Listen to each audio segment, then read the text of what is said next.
In this video, we're going to practice using the definition of continuity. In this first example, we're going to work with x squared, and we want to see what's happening when x is equal to 2.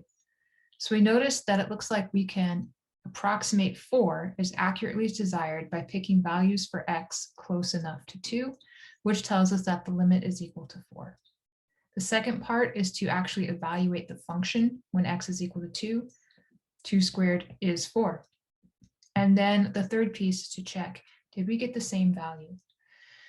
And we should always write a concluding statement. So because the value of the limit is 4, and because the value of the function is 4, and because they equal each other, 3 things to check, then we can say that the function is continuous. Let's do a similar thing, but with this function instead. H of x is 3x squared plus 5x plus 2 divided by x plus 1. We are going to be interested in what's happening when x is equal to -1.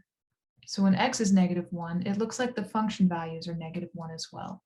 So looking at the limit part, we can make the outputs as close to y equals -1 as desired by choosing the inputs close enough to -1 where the x-axis is. So we would say the limit is -1.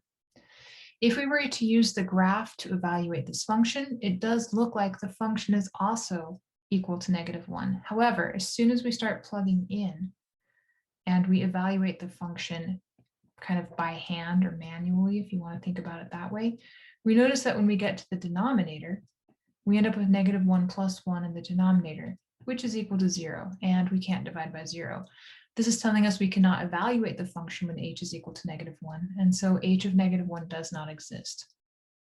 And this would be enough here to stop and conclude that this function is not continuous, but you could also check and say, well, we technically got different answers here.